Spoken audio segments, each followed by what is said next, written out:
Hi hello नमस्कार. मी दर्शना तांबोई. राजश्री मराठीमध्ये तुमच्या सगळ्यांचं स्वागत. तुम्हाला आता प्रश्न पडला असेल की मी ट्रेनमध्ये आज इंटरव्ह्यू का घ्यायला सुरुवात करणार आहे. तर निमित्त खास आहे. आम्ही ना सोलापूरला चाललो आहे. मी एकटी नाही चालली आहे सोलापूरला. तर सोनी मराठीवरची अबोल प्रीतीची अजब कहाणी या मालिकेची टीम माझ्याबरोबर आहे आणि आम्ही सगळे चाललो आहे सोलापूरला. खूप स्वागत तुमच्या सगळ्यांचं राजश्री मराठीमध्ये. मला ना खूप भारी वाटतं आहे. म्हणजे पहिल्यांदा असं काहीतरी मी करते ट्रेनमध्ये वगैरे इंटरव्ह्यू करते. तुमच्यासाठी हा फर्स्ट एक्सपिरियन्स आहे ना ट्रेनमध्ये इंटरव्ह्यू द्यायचा? ॲब्सल्युटली. आणि तो राजश्री मराठी सोबत आमचा घडतोय तर मला खूपच मजा येते. आणि त्यात आमची लाडकी दर्शन आहे आमच्यासोबत म्हणून अजून एक्साइटिंग. जान्हवी कशी आहेस? आपण पहिल्यांदाच भेटलोय आणि तेही थेट ट्रेनमध्ये इंटरव्ह्यू करायला. खूप छान वाटते मला. हे खूप युनिक आहे. पहिल्यांदाच ट्रेनमध्ये इंटरव्ह्यू देते आणि मी मगाशी बोलले तुझ्याबद्दल मी अजिंक्यकडून ऐकलं होतं. सो येस ऑब्व्हियसली सो मजा येणार आहे पुढचा एक उद्याचा दिवस पूर्ण आणि परवाची आपली जर्नी. सो पण ना मी जेव्हा आपलं ठरलं ना की आपण ट्रेननी सोलापूरला जातोय आपल्या इव्हेंटसाठी, म्हटलं चलो यांचे तर ट्रेनचे किस्से जाणून घ्यायचेच आहेत. सो तुमच्या तिघांचीही लोकल ट्रेनची पहिली मैत्री कधी झाली? आयुष्यात पहिला लोकल प्रवास तुम्ही कधी केलाय? ट्रेन स्टोरीज जाणून घ्यायच्यात. माझा एक मित्र, म्हणजे मी पुण्याला इंजिनिअरिंगसाठी होतो फर्स्ट इयरला, तेव्हा माझा मित्र जो मुंबईमध्ये जन्माला आला पण तो मूळचा आय थिंक UPचा होता. निखिल नाव होतं त्याचं, निखिल पांडे आहे म्हणजे आता पण. बट त्याने पहिल्यांदा की अजिंक्य तुझे मुंबई घुमाता हूँ असं म्हणून पुण्यावरून ट्रेनने मुंबईला आणून जे काही लोकल ट्रेनमध्ये वगैरे फिरलो होतो, तर मी पहिल्यांदा इतक्या मॅग्नेटिव्ह इतक्या नंबर ऑफ लोक बघून मी असा भांबावलो होतो की काय मुंबई म्हणजे थांबते की नाही असं. सो ती माझी पहिली एक ओळख होती लोकल ट्रेनची. जान्हवी तुझी कधी होती फर्स्ट ट्रेन जर्नी? माझी खूप लहान असताना म्हणजे साधारण मी 4थी-5वीमध्ये असेन. कारण मी चिपळूणला राहते. सो पुण्यामध्ये किंवा मुंबईला जायचं झालं तर आम्हाला ट्रेनशिवाय किंवा बसेस आहेत पण आम्ही ट्रेनने जायचो. आणि जेव्हा मे महिना लागायचा तेव्हा आमचं चिपळूणचं जे घर म्हणजे माझे 3ही काका, आम्ही 3 एकत्र भावंड, हे माझ्या मुंबईच्या काकाकडे म्हणजे ठाण्यामध्ये आम्ही यायचो. सो मे महिना आमच्यासाठी असं असायचं की आपण कधी मुंबईत जातो आहे. सो काही दिवस आम्ही मुंबईत असायचो आणि मुंबईतले आमचे सगळे कझिन्स चिपळूणला मग यायचे. मग ते 15 दिवस चिपळूणला. सो तेव्हापासून माझी ट्रेनची जर्नी सुरू आहे. दीप्तीताई कधी केला होतास पहिले ट्रेननी प्रवास? म्हणजे खूप लहान असताना तर आई ऑफकोर्स मला लोकल ट्रेनचं लहान असताना तर घेऊन जायचीच.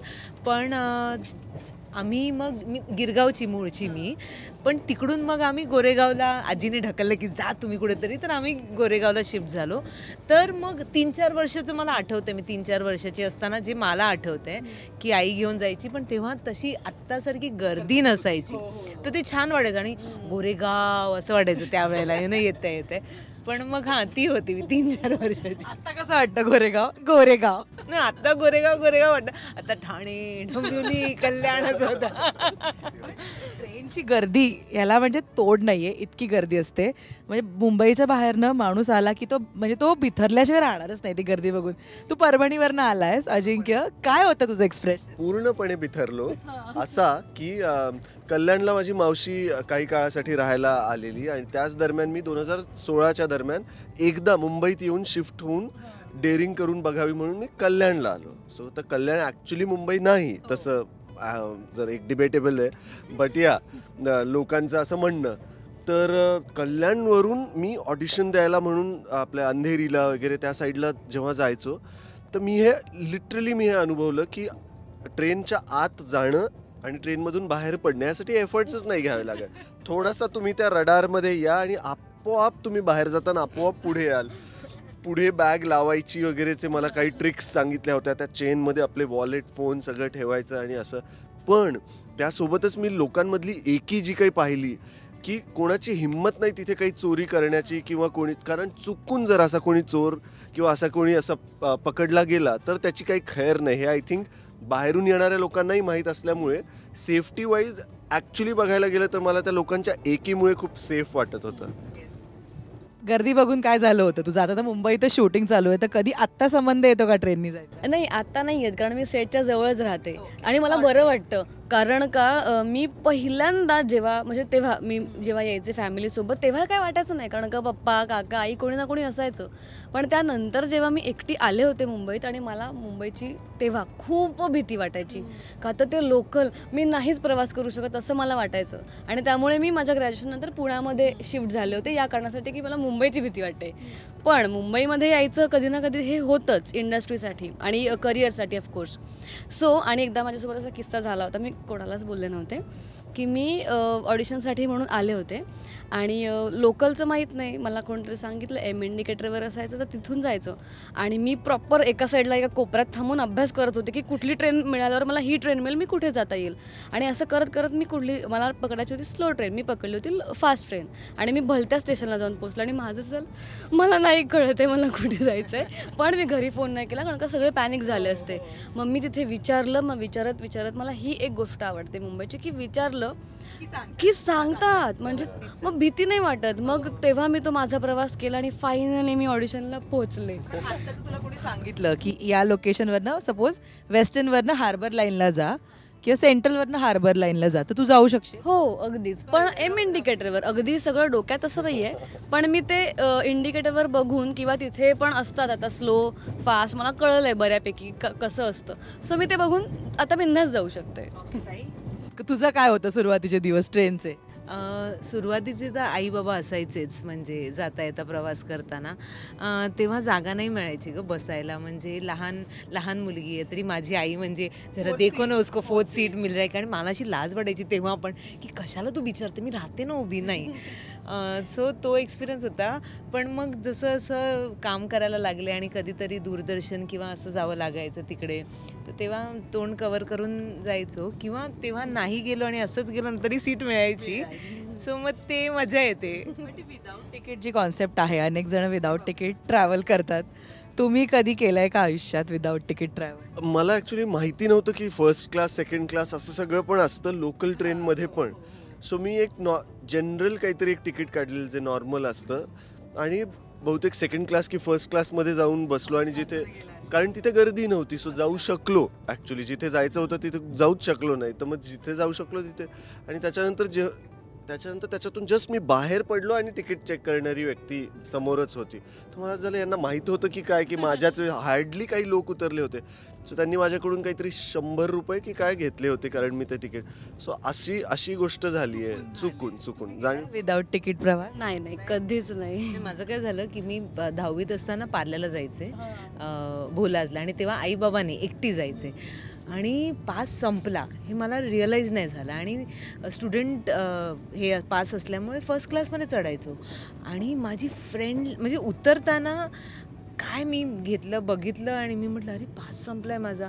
तर ती म्हणाली जर TCने थांबवलं तर मी पुढे पळायला लागते. अँड देन मला काही कळेच ना, आणि ती पळायला लागली. सो TC तिच्या मागे गेला आणि मला असं झालं की अरे सो मला बाहेर जायचं होतं ग दर्शना स्टेशनच्या, तर मी गेले तिकडे आणि तो तिला पकडलं. तर ती अशी बघवते की तू का आली. आणि मी जेन्युइनली त्यांना सांगितलं, मी म्हटलं तिची चूक नाही आहे माझी चूक आहे, माझं झालं नाही, माझा पास संपलाय असं मी वेड्यासारखं. कारण मला वाटलं माझ्या मैत्रिणीला, मला कळलं नाही ती काय म्हणाली ते, पण त्या TCला कळलं की स्टुडंट आहे आणि ते म्हणाले की अभि निकालो. पण त्यांनी सोडलं, मला कळलं का ते म्हणाले आप इतना जेन्युइनली आहे तो उससे समझ रहे की आपने ये जानबूझ के नहीं किया. पण आपली लाईफलाईन आहे म्हणतो आपण मुंबई लोकल आपली, किंवा लांबच्या पल्ल्यासाठी सुद्धा वेळ लागतो पण आरामदायी प्रवास असतो. सो ट्रेन ट्रॅव्हल करताना तुम्हाला सगळ्यात जास्त पॉझिटिव्हिटी देणारी गोष्ट कोणती? मी माझ्याबद्दल सांगेन, मला सगळ्यात जास्त काय आवडतं, चहा कॉफीवाले फिरतात ना, चहा कॉफी कॉन्स्टंट फिरत असतात. सो अशी कोणती एक फनी गोष्ट तुम्हाला खूप पॉझिटिव्ह वाटते ट्रेन जर्नी? मला रिसेंटलीच म्हणजे कुठल्या सिग्नलवर नाही थांबायचं कुठे ती म्हणजे कार तर मी आत्ता रिसेंटलीच घेतली, बट त्याच्या आधी बाईकवर किंवा उबर कॅबमध्ये वगैरे की बसून त्याची वाट पाहून रोड जर्नीपेक्षा ट्रेन जर्नी 100 टाइम्स बेटर आहे, इकॉनॉमिकल पण आहे. की जिथे मी जवळजवळ 1000 रुपये देऊन ठाण्यावरून कोलाबा साईडला काही कामासाठी जात होतो, तिथे मी हार्डली किती 25-30 की 50 रुपयांमध्ये मी वन वे जात होतो आणि गेलो. आणि मला नवल वाटलं की अरे मी का नव्हतो, मला असं वाटत होतं केवढं हॅसल आहे, कोण जाणार स्टेशनवर ते काढा तिकडे. आणि मी म्हणजे एका मैत्रिणीने मला सांगितलं की असं तू कर बघ तू पोचशील. साधा एक मास्क लावून मी चढलो आणि मी पोचलो. सो सगळ्यात बेस्ट मला हे वाटतं की फटाफट जे जाणं आहे विदाऊट एनी ॲक्च्युअल काही हॅसलच नाही आहे. So I think he lifeline आहे म्हणतात ते तीच सगळ्यात पॉझिटिव्ह गोष्ट आहे. पॉझिटिव्ह गोष्ट आहे, पण त्याआधी मला एक सांगावं असं वाटतं की माझी ती पॉझिटिव्ह नंतर ती भीती पॉझिटिव्हिटीमध्ये कशी बदलली. मी एकदा प्रवास करत होते लोकलचा. भीती तर खूप होती आणि अचानक बघितलं तर जागेवरून मारामारी सुरू झाली. तर माझं असं झालं की बापरे, आणि माझ्याच इथे जवळच, आणि मी खूप घाबरले की नाही मी आता याच्यापुढे प्रवासच नाही करणार लोकलचा. इथपर्यंत झालं माझं. आणि त्या अक्षरशः असं मला वाटलं की एक मुलगी आता पडतेच आहे खाली, इथपर्यंत त्या मारामारी करत होत्या. आणि मी तिथे घाबरले की आता नाही, आता मी इथून पुढे प्रवास नाही करणार. आणि मी उभीच राहिले. मग मी सगळ्यांना जागा देत बसले की नाही तुम्ही बसा. उगाच मला कोणी पकडलं आणि मारलं तर मला ते नको होतं. त्यामुळे मी घाबरले होते. आणि हां, आता पॉझिटिव्ह गोष्ट अशी की तिथे मला भीती वाटली होती एकंदरीत माणसांची, की मुंबईचे लोक कसे आहेत. तसं झालं होतं माझं. असं कसं कोण भांडू शकतं. आणि झिंजा म्हणजे लिटरली केस वगैरे उपटून, आणि त्या बायका पण बोलले एक्झॅक्टली केस. पॉझिटिव्ह हां, आणि त्यात पॉझिटिव्ह असं की सेम मी खूप जेन्युअनली घाबरले होते तेव्हा. आणि नेक्स्ट टाईम जेव्हा मी प्रवास करत होते तेव्हा सेम लेडीज डब्यात चढले होते आणि माझं झालं की मी जागा देणार, मी बसणार नाही. कारण का त्यांच्या ठरलेल्या सीट्स असतात. आणि बऱ्याच वेळ एका बाईने मला बघितलं की मी उभी आहे. तर ती म्हणते, तिने आधी हिंदीमध्येच विचारलं क्या हुआ आप बैठ क्यों नाही रहे हो. तर मी म्हटलं की पटकन आलं नाही हिंदी माझ्या तोंडून. म्हटलं नाही, ते ठरलेले असतात ना जागा, मी उभी आहे. मग तिला कळलं मी मराठी आहे. ती लगेच अच्छा मराठी आहेस ना तू, मग ये इकडे बस. आणि तिने मला बसवलं आणि मग तिथे मी बसले. त्यांना कळलं की मी थोडक्यात घाबरले होते. पण जेव्हा असं त्यांना कळतं की कोणीतरी घाबरलं आहे किंवा तेव्हा त्या माझ्या सगळ्या छान बोलत होत्या. म्हणजे ती बाई, त्याच्या बाजूला अजून एक काकू होत्या, एक आजी होत्या. मग त्या माझ्याशी बोलत होत्या आणि मला छान वाटलं. म्हणजे माझी ती वाली भीती गेली की मारामारी केस ओढणे होतात, पण ती पुढच्या स्टेशनपर्यंत निवडली असतात ट्रेनमध्ये. ते छान वाटलं मला की सांभाळून पण घेतात. पॉझिटिव्ह. आता सांगू का, एकदम मस्त आहे. म्हणजे मी एकदम मुंबईकर आहे ना, तर शॉपिंग करायला मिळतं ना जे, दॅट इज ट्रेनमध्ये. म्हणजे आत्ता मी मिस करते ते. आणि नंतर दर्शन असं व्हायचं की आता वर्ष आता एक मागच्या आठवड्यात मी आमचं मीरा रोडला शूट होतं, तेव्हा माझे कलिग्स होते ना, तर त्यांनी मला यंग मुली या सगळं जबरदस्ती केली. म्हणून मी ती ब्युटी आमची जी होती भाग्यश्री, तर म्हणून मी गेले. पण नाहीतर मी काय करायचं मी, ते आधीचे जे माझे हेअर ड्रेसर्स असायचे ना त्यांना सांगायचे की तुम्ही ट्रेनमधून येत असताना ना प्लीज जरा कानातले आणाल का किंवा रबर बँड्स आणाल का. कारण ते मी मिस करते. काय होतं, आपण एवढे दमलेले असतो, थकलेले असतो, अँड देन वेन दे कम. आणि बायका किंवा मुली म्हटलं की शॉपिंग इज फन ना, तर ते मला खूप आवडतं आणि ते मी खूप मिस करते. I think that is the positive part. कारण आपण एवढे दमलेले असतो ना, त्यात ते डिस्ट्रॅक्शन होतं आणि सगळे ना एकदम म्हणजे त्या ह्याच्यात, आणि तो टाईम पण निघून जातो तेवढ्या ह्याच्यात. त्या गर्दीमध्ये शॉपिंग करतात अजिंक्य. आणि आवडीने ग खूप. आणि त्यांच्याकडे तर गुगल पे वगैरे पण असायला लागलंय. सो सॉर्ट होतं आता. घेऊन येतात त्या एवढ्या गर्दीतून, बरोबर जागा काढून त्या त्यांचं तिथे लावणार. त्यांचं मला एक छान वाटतं. पण आता आपण सोलापूरला चाललोय. आता तर एकच दिवस आहे मी तुमच्या बरोबर इकडे, पण तुम्ही गेले कित्येक महिने शूट करताय मालिकेचं. तुमच्या तिघांचा तो बॉन्ड, ती फॅमिली नेमकी कशी झाली आता सेट? अशी झाली आहे ॲक्च्युली की आम्ही we were so happy. Secrets माहिती आहेत एकमेकांना? बऱ्यापैकी ओळखायला लागलोय आम्ही एकमेकांना एकदम चांगलं. या येस, हां, सिक्रेटिव्ह फार कोणी विशेष नाही आहे आणि पर्सनल लाईफमध्ये तसं कोणी शिरत नाही. पण we really have really good time सेटवर पण आणि काम करताना पण. आणि असं आमचं इन बिटवीन आमचं चालू असतात जरा किस्से की जिथे सर बघत नाही तोवर असं काहीतरी सर बघताना असं फुल एकदम ॲज यू नो की अजय सर म्हटल्यावर कसं ना, ती सिन्सिअरिटी खूप असते. आणि मुळात ना आमच्या सेटवर कोण सिन्सिअर नाही आहे असं नाही. मी आमच्या तिघांबद्दल बोलते की सगळ्यांचं लक्ष असतं. अजिंक्य पण काहीतरी बोलत असतो, मी पण जर काहीतरी बोलत असते, म्हणजे इन शॉर्ट एकमेकांना टोमणे मारत असलो आणि जान्हवी हसत असली तरी पण सीनकडे लक्ष असतं. आणि तो बॉन्डिंग झालं आहे कुठेतरी. म्हणजे आम्ही तिघही बोलके आहोत, पण इन अ वे आम्ही सेटवर बोलतही नाही तेवढे तिघही. बाकीच्यांचं मी बोलत नाही, पण आम्ही तिघही एवढं बोलत नाही. कारण कामाच्या बाबतीत काम, मग तो OS पण लागला ना तरी त्यांना माहिती आहे की मला शांतता लागते, किंवा मला माहिती आहे की त्यांचा सीन आहे तर ते हे करून तर ते बॉन्डिंग ना आत्ता ना दर्शन आफ्टर लाईक 7-8 मंथ्स मला वाटतं ते खूप जास्त चांगलं दिसायला लागलं आहे स्क्रीनवर. Then be it Bhausaheb and me, be it Bhausaheb and Mayuri and me, किंवा ऑफकोर्स अजिंक्य तर माझा मुलगाच दाखवला त्यात, तर ते एकदम सहजपणा यायला लागलं आहे असं मला वाटतं रे. आमची रिसेंटली एक ट्रिप गेली होती, तर त्याला आधी सुरुवातीला मी असा हेजिटंट होतो, ते होणार आहे नाही होणार आहे, माझ्या फिल्मच्या पण तारखा नेमक्या सुरू असल्यामुळे.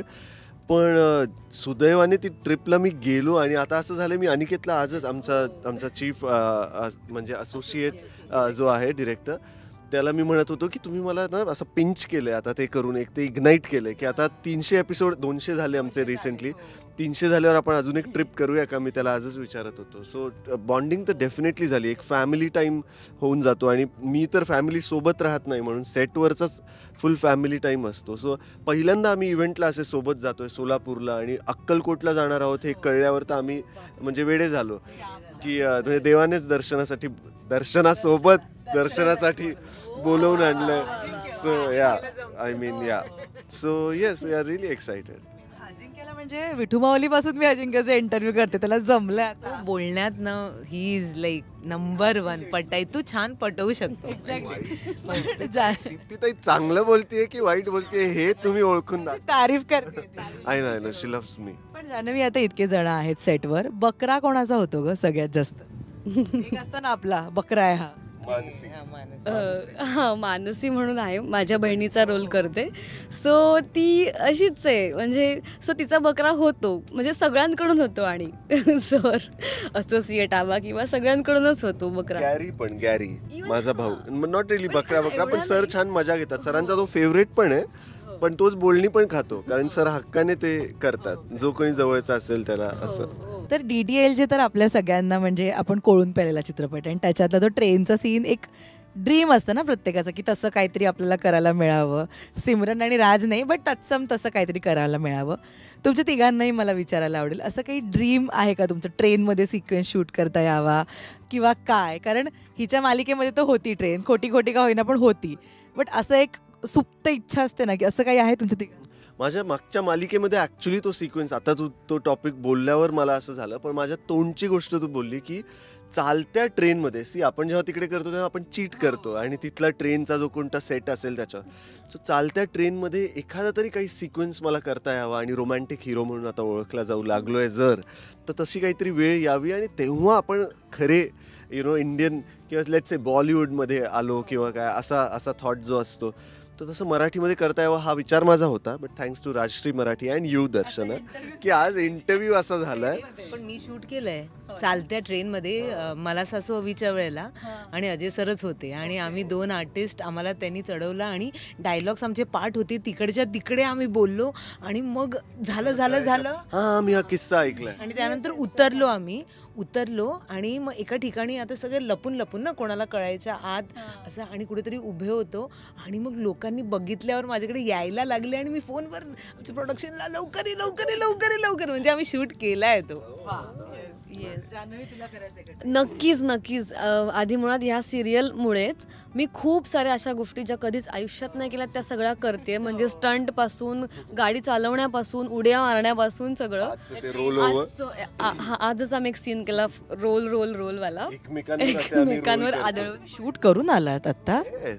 हो, आणि सो मला नक्कीच आवडेल, आणि ट्रेन मला पहिल्यापासूनच आवडते. माझं असं एक जिव्हाळ्याचा विषय किंवा आपण कम्फर्ट झोन म्हणतो ना, तसं ट्रेन आहे. सो मला नक्कीच आवडेल ट्रेनमध्ये शूट करायला. ह्यांना सांगायला पाहिजे, म्हणजे आमच्या चॅनलला सांगायला पाहिजे आणि प्रोडक्शन हाऊसला सांगायला पाहिजे की अबोल प्रीतीची अजब कहाणीचंच काहीतरी असं सिक्वेन्स करायचं. आणि नॉर्मली DDLJ मध्ये कसं झालेलं की तो अमरीश पुरी सर सांगतात की ज्या सिमरन लिहिले, तर इकडे मी राजवीरला सांगते ज्या राजवीर जिली आपली जिंदगी, किती मज्जा आहे. आणि जान्हवी असं वाकून असं सांगते, हात देते, आणि मयुरी हात देते. हो, आणि अजिंक्य एकदम पळत आणि सगळ्या बायका, आणि चान्सेस असे पण आहेत की भाऊसाहेब हात देतोय, कारण भाऊसाहेब माझा बॉडीगार्ड आहे. सो फुल गुंड मागे लागलेत आणि मी फुल पळतोय आणि भाऊसाहेब हात देतोय, असे काही होऊ शकतं. तुमचं गाईज ऑल तुमचे सगळे ड्रीम्स पूर्ण होते. Thank you so much. Happy journey आणि गुड नाईट. Good night.